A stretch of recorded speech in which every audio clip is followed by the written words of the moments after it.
feedback has been essential in guiding our planning and will continue to guide our planning as we close out this school year, prepare for the summer, and then open up a new school year in September. So tonight we're going to cover a range of different topics. So before I begin presenting, we did prepare a presentation for you. Just want to go over a couple of norms. I'm joined by several board members as well as the district senior staff. So thank you to our Board of Ed and to our senior staff members. They're going to be taking notes and observing. Once I go through the presentation, Dr. Sklarz is going to also ask questions that were submitted to her. And right now we're well over 160 questions that were submitted. So over the last several days, those questions have been grouped into topics so that way we can do our very best job answering as many questions as we possibly can. You'll also notice that the chat feature at this point is not turned on. It will be turned on as soon as I'm done, so that way we can also answer questions at that particular time. So I'm going to present. Once I'm done, the chat feature will be turned on. We have people that are going to monitor the chat room and help with answering questions, and that'll be done two different ways. My team will be answering questions right in the chat feature. So I just ask that you monitor that. And then they'll also be answering the questions verbally as well at times. All right, so again, welcome and thank you for joining us.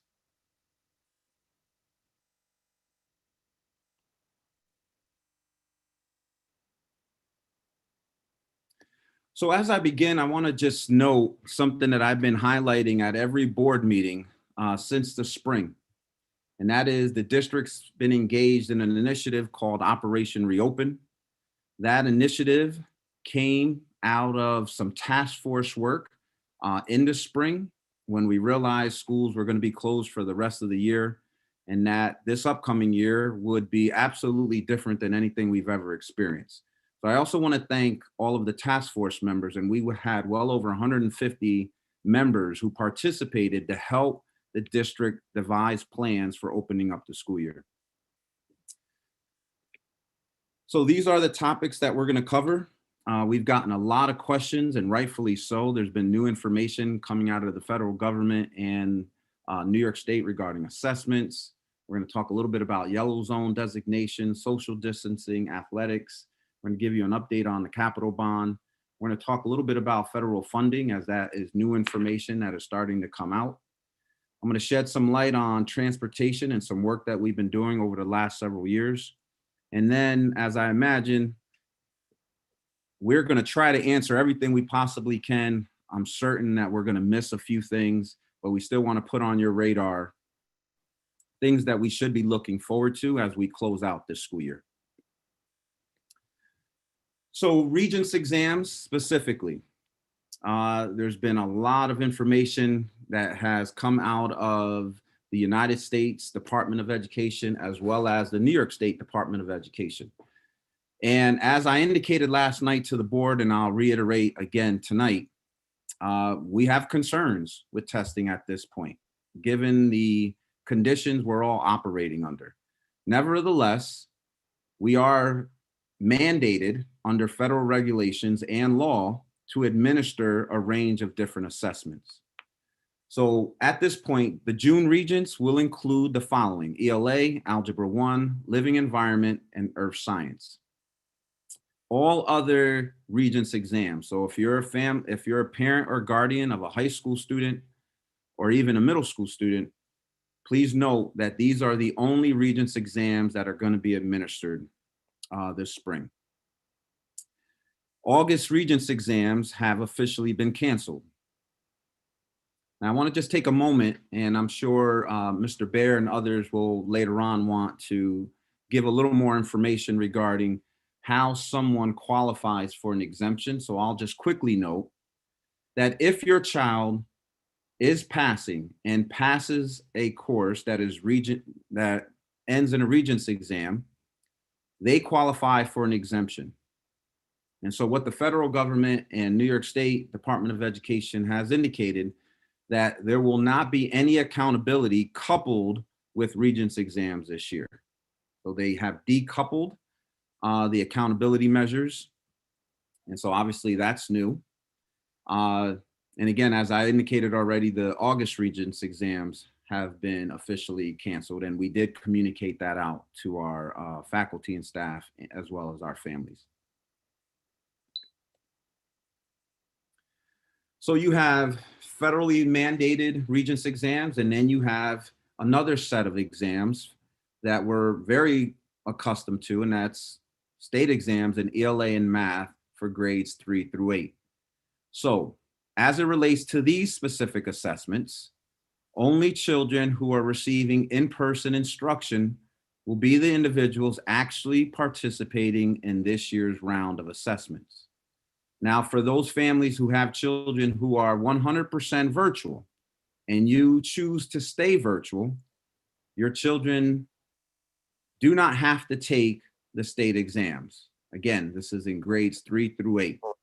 However, if you're a parent of a child who is 100% virtual and wish to take the exam, then we're going to ask that you let us know that by April 7th, so that way we can prepare.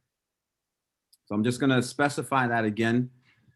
In-person students, a child in a hybrid model receiving in-person instruction, are the children who will be taking the exams in grades 3 through 8 for ELA and math. And only virtual students who are 100% who wish to take the exam must notify us by April 7th that they wish to do so, so that way we can make the necessary preparations. We do know at this point that these exams have been completely modified. So as you can see here from the information on the slide, these exams will be a one-day exam as opposed to what they have traditionally have been, and that was exams over multiple days. This is a multiple choice exam that can be completed in roughly a period of time. For children in grades 4 and 8 for science, those exams have also been modified and will only include the written portion. So you have students in grades 3 through 8 for ELA and math, and you have students in grades 4 and 8 for science who will have to take the state exams. We do have a number of children who English is not their first language. And so at this point, that particular exam, referred to as the NYSESLAT, those children will have to take that exam. Yellow zone designation. So as of this past Monday, and this is something that we've been waiting for and hoping for because it shows a good sign that we're moving in the right direction. And this is a community designation that that has been lifted. So we are no longer a community in the yellow zone, and that is the town of New Windsor and Newburgh. So what does that mean in the long run? Well, as of right now, it means that the local economy can begin to open up even more. We were restricted from having a certain number of people gathering in certain spaces because of that designation. Now there will be opportunities to gather in bigger groups following the same mitigation strategies that we've been promoting this entire time. As it relates to social distancing, as many of you know, the CDC has revised its guidance for schools. And I'm going to talk about the federal funding in a little bit, but that federal funding is geared to supporting school districts and schools to open up and to stay open. All right. So just to be very clear, the CDC has provided guidelines at this point indicating that schools can move from 6 feet to 3 feet without barriers. We are waiting for the New York State Department of Health to also provide guidance in alignment with the CDC. That has not occurred just yet, and we're hoping that that happens any day now. The New York State Department of Health has indicated that schools can go below 6 feet with barriers. So the difference here is the CDC is saying you can do it without barriers. New York State has been saying that you can do it with barriers, and that is likely to change. I don't know that for certain, but we're waiting to see. All right. So as it relates to athletics, the yellow zone designation absolutely impacted our students. But as of Monday, we are now able to have home practices on our fields, in our facilities. That also means we're able to have home games. So we were competing outside of the district at a disadvantage. But I do want to publicly acknowledge my colleagues from around Orange County. I reached out to the superintendents asking if they would support us by relocating our home games to their fields, and every district was willing to accommodate us. So I just want, on behalf of our Board of Education, on behalf of our families and students, to all of the other Orange County districts, we just say thank you for accommodating us. Now that we can have home games, we will allow for spectators to observe. And so I just need to spend a little time making sure it's clear what that process is going to look like. So for every NECSD athlete, they'll be allowed to have 2 spectators. The spectators for each of those home events must be provided in advance, so that way we can create a gate list. Every visitor, every spectator has to go through our gates where they're going to be screened for COVID. So they will be asked a range of questions and their temperature will be taken.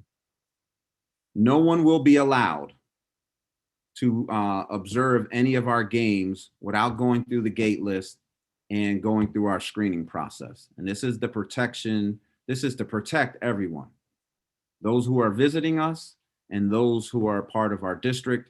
We're not going to allow anyone to participate and observe unless they've been screened. And again, that is all in the spirit of protection.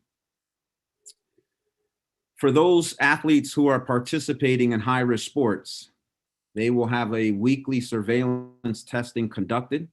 That's something that we started a while back prior to, athletics even taking place because of the yellow zone designation. We did that in January, and we're going to continue to do it every week on a random selection of athletes who are participating in the high-risk sports. They will participate in the surveillance testing. Just a quick update on the capital bond. So in 2019, our community voted very positively to support the capital bond project for the state. And to date, Newburgh still has the largest capital bond in New York State. One of the projects that is coming to completion is the renovation of the NFA pool. And so we're going to do a ribbon cutting ceremony in mid-April, and our pool will be officially open for business, where our athletes can begin to use, and our students during the day will begin to use the pool as they once did. And I think they're going to be very impressed. I think our families are going to be very impressed to see this phenomenal renovation project. That includes everything from complete locker renovations, tile work, branding, complete renovation of the interior lining and sewage system, ventilation system. This was a big project. And as many of you know, our children haven't been able to use it over the last year and a half. So it's very exciting to now be able to open that up and allow our students back into this particular facility. Every building, every school in our district will have a particular upgrade to it. And you can find that information on www.bond.newyorkschools.org, and you can see that email address at the bottom. I want to talk a little bit about where we are in our design process. So if you've been wondering, hey, I remember us passing this bond, but we haven't really seen anything lately. And that's for good reason, Much of the work that's taking place right now is done with architects and construction managers. It's getting the ideas down on paper. It's drawing up those plans and submitting them to SCD for approval in order to actually put a shovel in the ground. And as you can see from this particular list, the CTE Center, Vales Gate STEAM Academy, a complete addition to the heritage cafeteria, uh, demolishing the New Windsor Tower and rebuilding new educational spaces. Those are architectural plans that are coming to completion to be submitted to SED for approval. So please visit the website. We also have been given monthly updates at Board of Education meetings. So if you're interested in just following the presentations and the updates, that's another place you can find it, and that's on Board Docs. And again, we present to the board every month, giving them an update on the capital work that's taking place. So the American Rescue Plan, we're very excited about what we're learning. Our particular district stands to receive around $30 million, and that's 30 million much needed dollars to support us and to rebound from the pandemic. But there are a couple of particular things I want to leave you with. This is one-time funding, so it's one-time revenue. So they're going to give it to us. We have until 2023 to spend it, and then it's gone. And it's earmarked for particular needs. So learning loss or academic recovery, summer programs, mental health and social emotional learning needs, the health and safety, our facilities. So upgrading ventilation potentially could be how the money is used. And as I have here on the last bullet, we're still waiting some critical details from the federal government and state government. And as I indicated at the press conference yesterday, it's all about the details. And for those of you who know anything about grants, you know that grants have a lot of strings attached. So what's the accountability measures? What's the reporting measures? When will the money be released? And what are the sort of checkpoints along the way of how the money is supposed to be spent? Nevertheless, we're putting together a task force to ensure that these funds stay aligned to our new strategic plan and address the very things they were targeted for to begin with. And so that's something that we're going to be getting off the ground very shortly. We suspect that we'll be getting the money in or around June or July. So we're going to take the next several months to do some planning in the hope that we get that money during that time. And just a small caveat, you may also remember the CARES funding that was approved from Congress in December. We have yet to receive that money. Now, I'm not a cynical person. I'm actually a very optimistic person. I do believe we will receive the funds at some point. But for us, it's critical that we receive the funds when we need them, and we need them now. So we're still waiting for CARES money, and we're hoping that the American Rescue Plan money comes to us when it's slated to come to us, so that way we can use it. We can provide robust summer programs leading right into September, addressing the learning loss that we know our children are experiencing.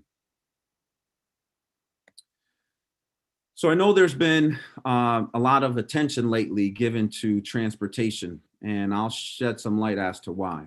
Over the last several years, we've been engaged in research in how to make our transportation system more efficient. And more efficient here means a few things. It means, how do we make it fiscally more efficient? And then how do we make sure we have a transportation system that attends to the various needs that we know the science tells us are important, such as starting school later, ensuring that there's no child in our district that's starting first period at 7 o'clock in the morning, right? So the science and what we know from the medical field is very clear that our children do better later in the morning.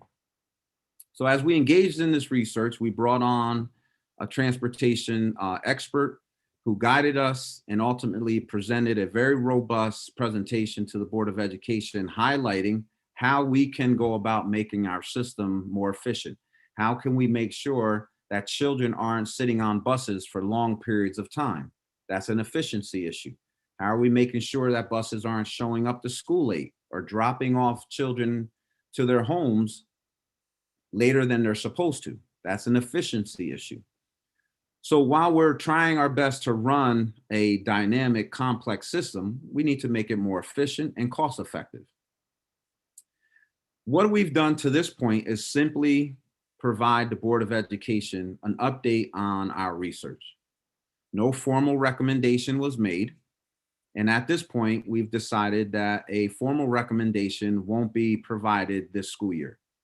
In fact, we're going to wait until the fall, September, October, maybe even November of the upcoming school year to make a recommendation. So we're going to continue to meet with our team and tease out some critical details. We have a range of different options on the table.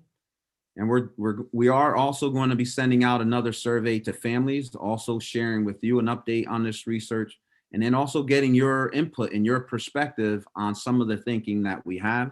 And we're going to continue to collect that information to help come up with a formal recommendation that we'll make to the Board of Education in the fall. And this is to go into effect the following September, so September of 2022. So again, we're going to make a recommendation this fall, 2021, to go into effect September of 2022, so a year later. And so a couple of things just to look ahead. Now that we're not in the yellow zone, we are asking more and more questions around how moving up ceremonies and how graduation will unfold. And we're working hard. We're meeting with many seniors. We have a design team in place that have been meeting for months now to make sure that this year's seniors also have a special ceremony. Now, I happen to believe that we may be able to do something where we can have more people than what we had last year because we're not in the yellow zone anymore, but I don't know that for sure.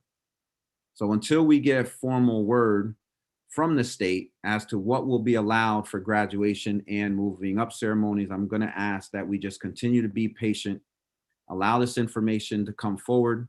And when it does, we will quickly make it available to you and adjust our plans along the way. The same is true for summer programs. So we're going to offer a robust summer program because we know that this federal money is targeted for summer programs to begin with. So I'm going to ask that you pay close attention in April as our team starts to unveil the various programs that we're going to offer. And I'm going to ask that you consider participating in many of them. We're not just going to offer remedial programs. While we understand that we have to address academic recovery, I'm not quite sure how many students want to sit in a summer program simply to do remedial work. Now, on one hand, that's important, but we can also push ourselves to come up with dynamic, innovative programs that are going to be fun and very engaging. We also want to provide programs that push academic rigor and provide rigorous programming for students who are excelling, who are above grade level. And we're going to continue to need your support, your patience, and your ideas as we consider plans for September 2021. Now, again, that ties a bit to what the state education department allows. So we've been getting questions from parents. Will a remote option be available in the fall? Will there be a choice for 100% virtual?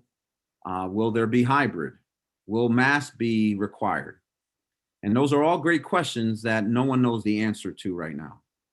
What I suspect is that there will be 5 days of in-person instruction. There may be an opportunity for hybrid, but that's not official yet. Will the state education department allow for a 100% virtual model in the fall? I don't know. Again, that's a good question.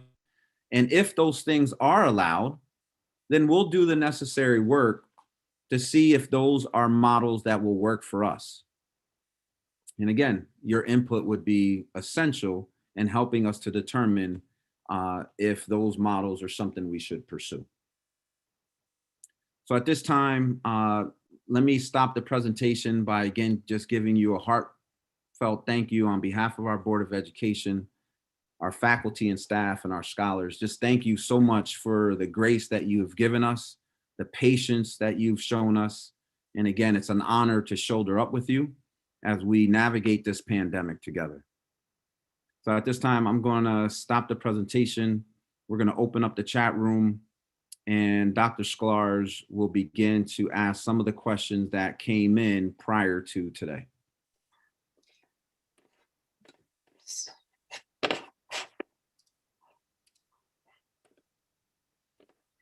I just want to also echo what Dr. Padilla said. We received a lot of questions from our families, and I'm just always thankful for your passion and for your participation.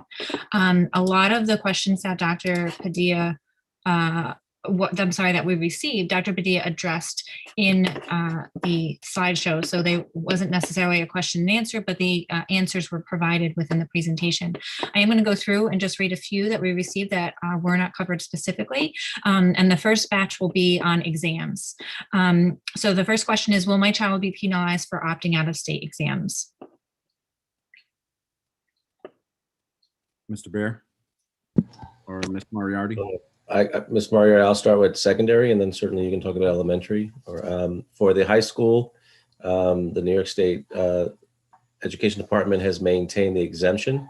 So any student who's in a Regents class that culminates in a Regents exam will be allowed the exemption. So they will be able to graduate even if they do not take the exam. For the ones that are canceled, that's true. It was true last year.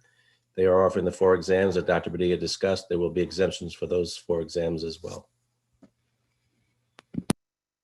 Thank you, Mr. Bayer. And at the elementary level and the middle school level, grades 3 through 8, students will not be penalized. But we encourage all students to participate, as it'll give us great feedback into the instructional model that we develop for next year. So we're really hoping that all students in person and virtual who have the opportunity to participate do so. I just want to add one. Go ahead, Mr. Bear. I was just going to clarify that certainly students are still required to complete the course and get a passing grade in order to be able to earn the exemption. Thank you. That's exactly what I was going to say. The next question is specifically about Regents. If Regents exams are canceled, what is the impact of the high school calendar? Will students be in school on the days that Regents would have been administered?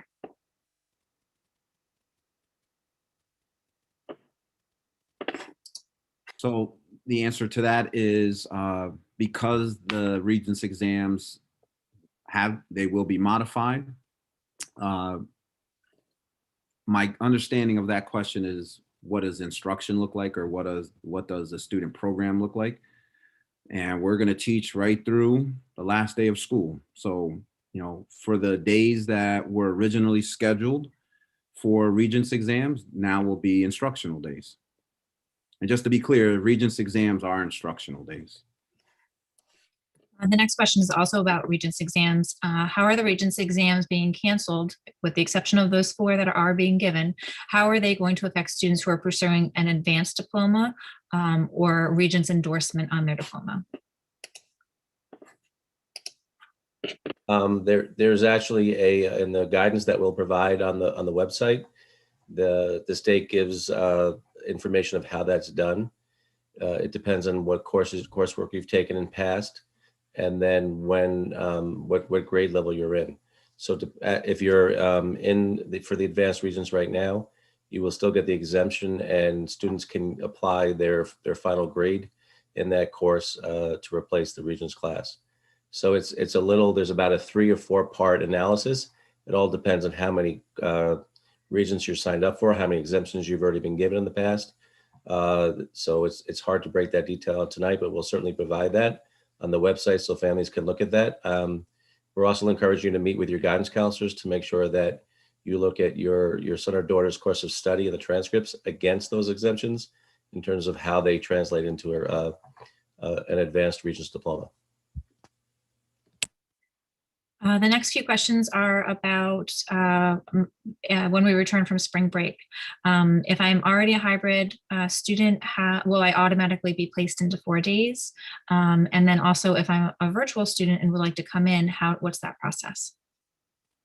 Okay, so I'll answer those 2 questions. So in the letter that I recently sent out to families, we indicated that when we get back from spring break, April 5th, we will have 4 days of instruction across the district. And as I had indicated in previous communications and at board meetings, some of our schools are already 4 days. So this was an effort to get all of our schools in 4 days.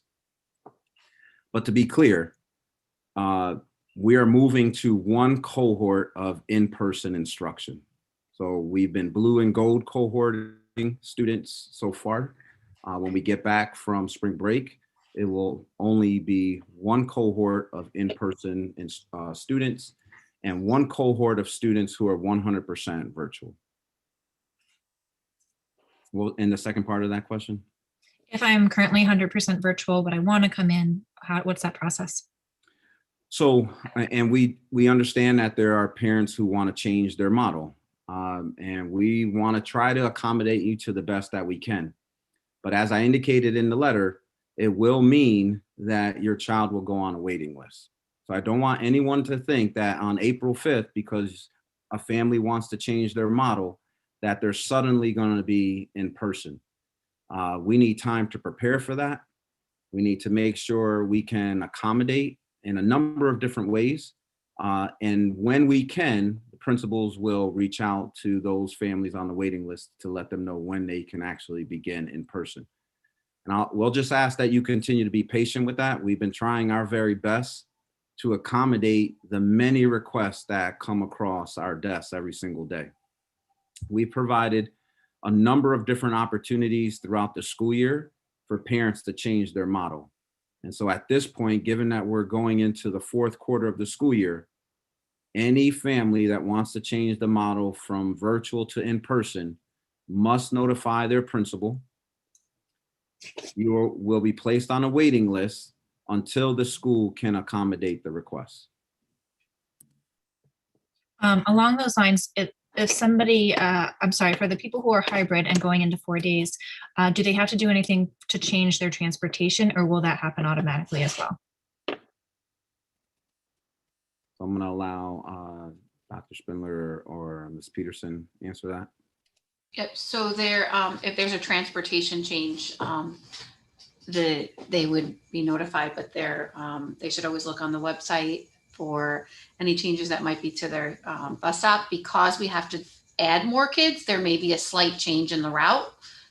So the parent, they'll have to make sure that they're aware of that. Onyx, do you have any more information on how that should happen? Nope, you're right. That most up-to-date information is going to be provided on the district website. And in order to access that information, you need to have your student ID number of your child. And I ask that, as just reiterating what Dr. Spindler said, there have been changes because we are allowing more students to come in daily. So just please review that before the 5th. I am getting towards, did somebody else want to? Yeah, can I just add to that? Yeah. At the elementary level, if you have a question about whether your child is ready to be transitioned back, if you were already a blue or a gold student, I would encourage you to reach out to your building principal to receive more information. But we are prepared to receive the students back in those blue and gold cohorts. I'm getting towards the end of the questions that we received, and I just want to reiterate a lot of the questions were answered in the presentation, and a lot of the questions were grouped together. So if we got questions about one topic, it may not have been addressed, but I do want to encourage you to reach out to your building principals if it's something very specific to your family or your school building. We also have the communications email. It's communications@necsd.net that you can reach out to, and we'll get back to you as quickly as we can. And you can also reach out to us, direct messaging us on any of our social media channels, Facebook, Twitter, or Instagram. So I am going to open that chat up again for any general questions that you'd like to ask. That should be open now. And the next group of questions that I have are about student athletes. If somebody is 100% remote learning, are they still eligible to play? Are there COVID testing requirements for those who play? So if a child is 100% virtual, yes, they are allowed to participate in athletics. And we have children who are currently doing that. And only children who are participating in the high-risk sports will be required as part of that surveillance testing that I was touching on earlier. And just also to be clear, when we say surveillance testing, we're talking about a rapid test of 20% of students who are randomly selected on a weekly basis.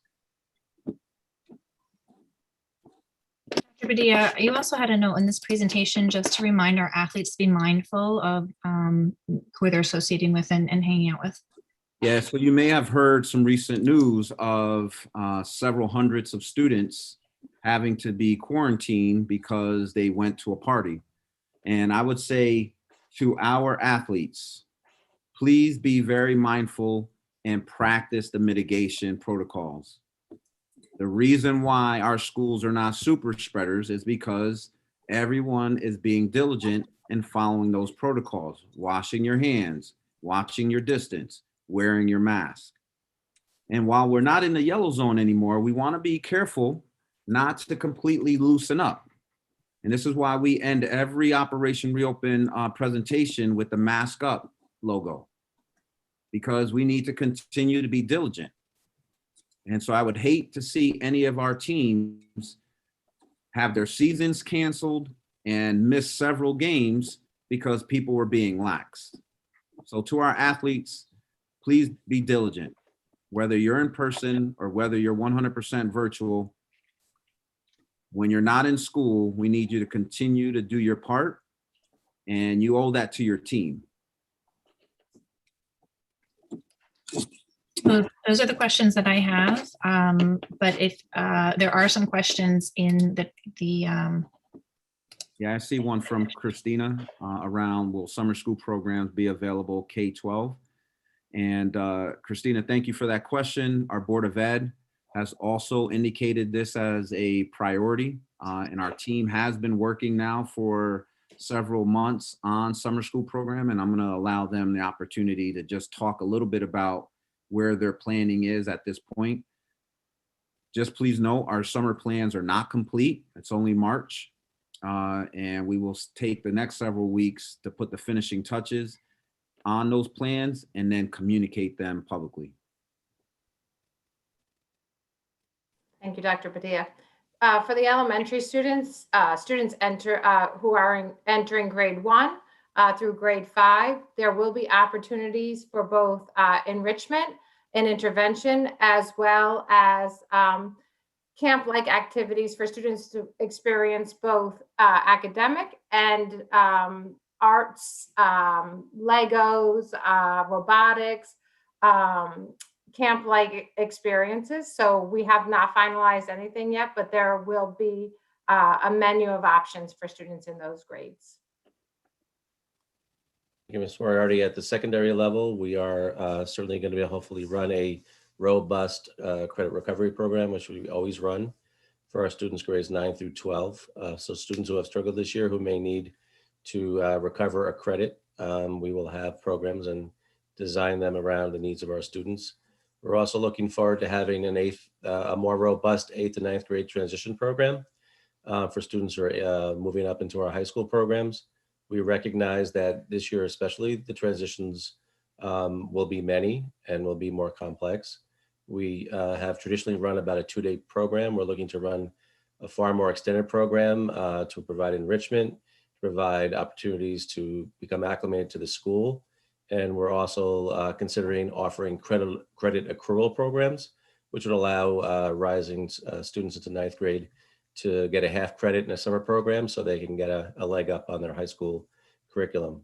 We are also going to likely combine, we run an Empire program that has a number of wonderful enrichment activities. And we're looking to combine our Empire options with our credit recovery so students can customize and get both academic and enrichment activities. One thing we're excited about, one of our assistant principals recently hired has a background in archery.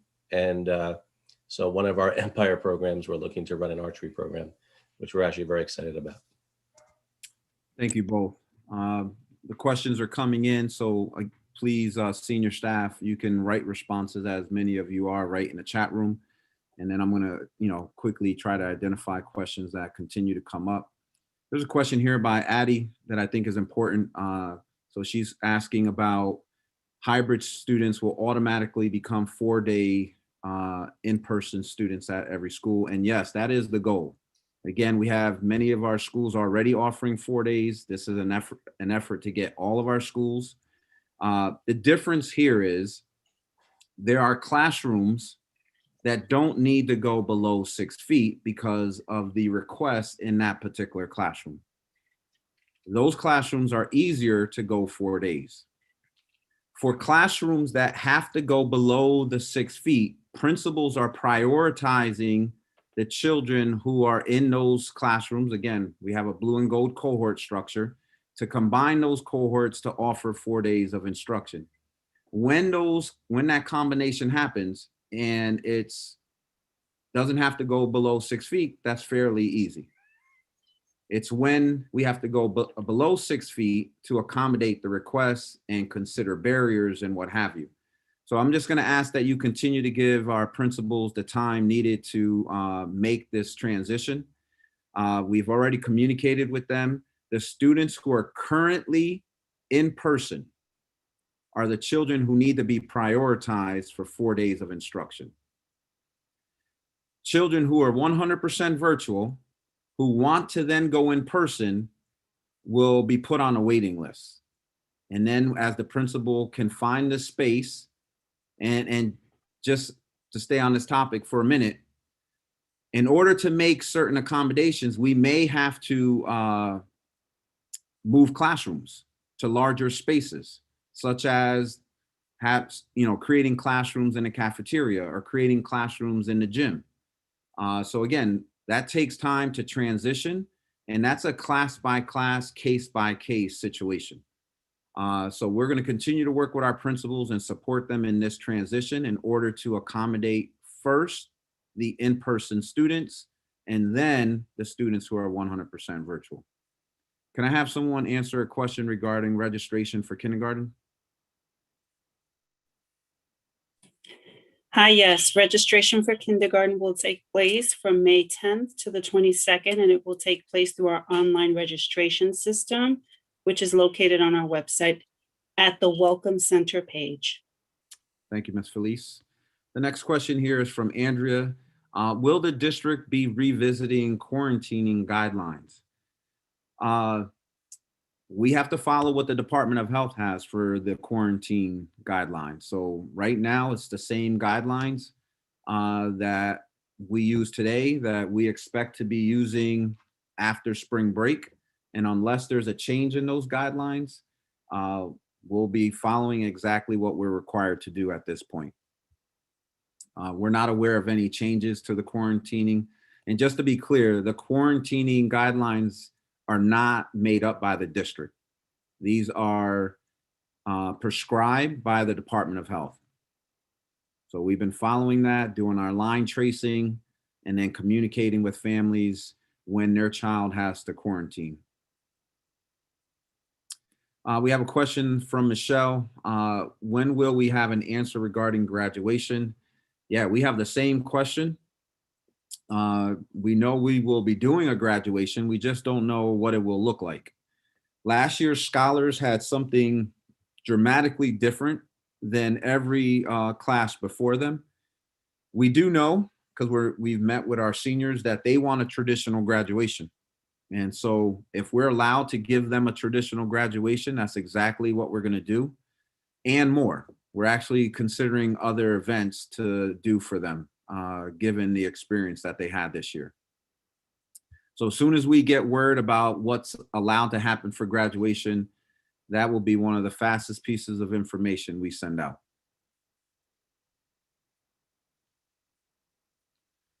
Okay, other questions. As of right now, this is from Suleika. Will there be 4 days of in-person instruction, Monday, Tuesday, Thursday, Friday? And at this point, we are still in a 4-day in-person model, which means Wednesdays at this point will continue to be an asynchronous Wednesday. All right, so the 4 days of in-person instruction will remain as Monday, Tuesday, Thursday, Friday, with Wednesday being an asynchronous day. Thank you for that question. Dr. Padilla, can I answer the checkpoint B question that came through? Yes. So students who are in a foreign language have traditionally taken checkpoint A, usually at the end of 8th grade, and checkpoint B while in high school. Those two are also part of the exemption process. So if your child successfully completes a foreign language, they will be exempted from the checkpoint programs. And there was also the question, Dr. Padilla, about indoor sports. I just want to clarify that by Section 9 rules, we cannot have indoor spectators or spectators for indoor sports. Thank you, Mr. Bear. There's a question from Addie regarding when does 5 days start and what will happen to the meal distribution at that point. We've been collaborating with our transportation department, our food service department, and we do not have a date yet for when the district will transition to 5 days. As soon as we feel comfortable and prepared to transition to 5 days, we will do so. Again, to be clear, right now we are still offering a 4-day model, and we will continue to monitor. And when we feel it's safe enough to transition to a 5-day model, we will. I want to give a little bit of the why. Well, one, we're much larger than our surrounding districts who can easily just pull off 5 days. We have many more students than they do who are doing 100% virtual. Now, our children told us, we were holding town halls with students who said they were spending way too much time in front of a computer. So while the 5-day in-person model is good for the in-person students, it may not be so for the children who are 100% virtual. And so I think it's important to hear our students who are saying, we need a break. We're in front of the computer all day long, 5 days a week. I think that Wednesday, at least for the short term, at least for the first few weeks of April, is the model that we're going to continue with until we're ready to transition to 5 days. Thank you for that question, Addie. And to the second part of your question around what will happen to the meal distribution, we are working on that because although there will be a point we transition to 5 days, we have to still feed our children who are 100% virtual. All right, so we're working out a time slot for that to happen. And again, this will all be part of the communication when the district transitions to 5 days. Dr. Padilla, there still seems to be a lot of questions about if your child is hybrid, blue or gold, do they automatically become 4 days a week? And so at this point, I would encourage anybody whose child was in the blue or gold cohort and was attending in-person learning and you've not yet been transitioned back or heard from your building principal or your child's teacher to contact the school to find out what the plan is. There are still a few classrooms across the elementary schools in the district where we're making adjustments right up until 6 o'clock this evening to ensure that all students who are in the hybrid model have the opportunity for 4 days a week. So if you haven't heard, I would encourage you to reach out to your school for the final details. Yeah, and I see there's a lot of questions in here about, why not 5 days? Why are we still doing Wednesdays? And those are very appropriate questions. And I understand that my response may not be what you want to hear at this point. Our goal here is to eventually get all of our kids back in school and to offer 5 days of instruction. We just want to make sure we can do that in a safe way. So I hope you can understand while you may not like the response, and I know you want 5 days right this second, we're working to get there. And we just ask that you just continue to be patient with us and flexible with us until we can get there. A lot of questions around summer school. So thank you. Again, we covered some components of summer school. And we should have information ready to go out to you next month. So please be on the lookout for that.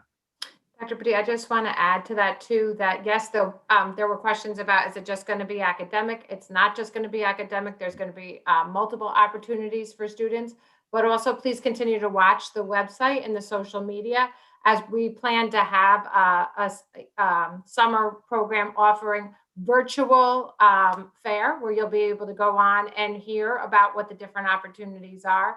And there will also have information about the different registration processes. So that will hopefully be on the website mid to late April. And Ms. Dr. Brady, I can make one more plug for summer school. There's one program I forgot to mention that I am excited about. We're entertaining, we have a new 9th grade advanced placement class. It's called Human Geography. It is the first time we're offering a college AP course in 9th grade. And we really have an open policy with regard to having students who want to be part of an AP program. So if you have an interest in having your 8th grade son or daughter enter the high school already enrolled in AP, certainly talk to your guidance counselor. We are encouraging that. And we're looking to do a primer for students who are interested to help them get ready for the demands and rigor of an AP class. So that was one of the other options that we're working on. So I really encourage families to talk to their guidance counselors to try to seek out that option. Thank you.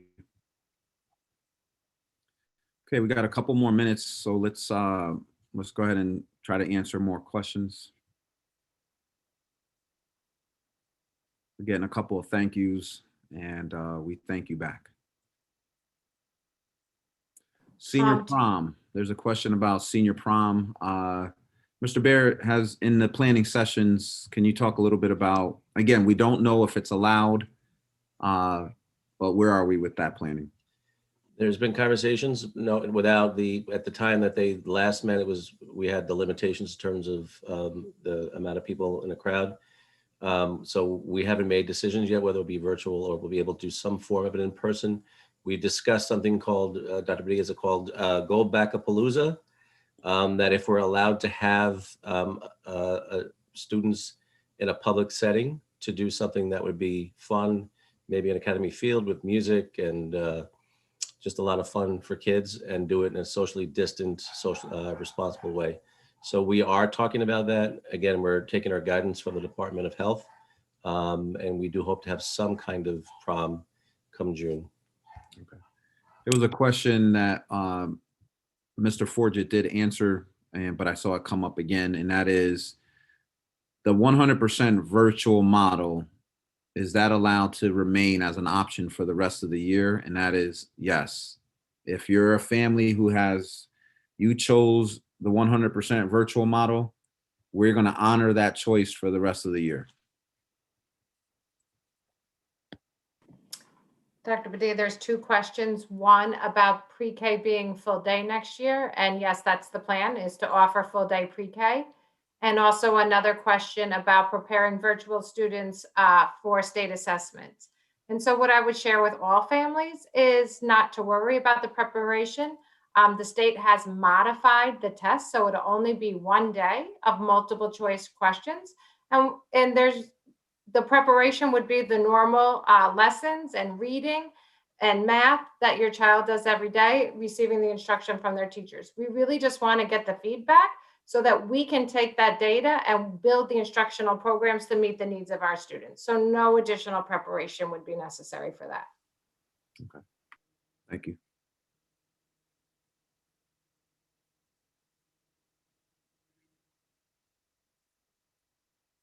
Okay, team, are there any other questions you feel we may have missed that we haven't covered yet? I just want to make sure it was answered, Dr. Badie. Someone asked, when we go to 5 days, would virtual learning still exist? Again, I think it was said Yes. that parents can, who have chosen to remain virtual for the rest of the year, can do so. And we will continue virtual learning with your teacher, with your child's teacher through the rest of the year. Yep.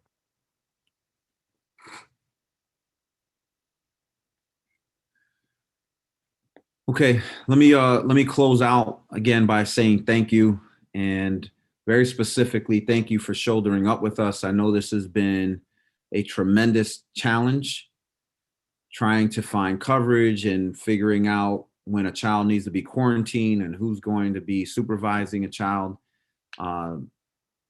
Whether virtual learning is working for some and not working for others, we recognize that this has been extremely frustrating and challenging. And the one thing that I've seen to be true through this entire experience is how we have come together and worked through these challenges. Again, there's no playbook, there's no blueprint, but because our community has come together and has put their complaints aside to try to figure out how to make this work is the reason why we've gotten to the stage that we're at right now, soon to transition to 5 days. So I just want to say thank you again on behalf of our district for your level of understanding and really understanding it's no one's fault. And we're all trying to work through it and make the best of the situation as we can. And that's exactly what we'll continue to do. And it's helpful when we can get input from you, when we know firsthand how this is impacting you and better understanding what your needs are, so that way we can be a responsive organization. So on that note, again, I just want to say thank you. Have a great rest of the night, and we'll be in touch soon with more critical information. Have a great night, everyone.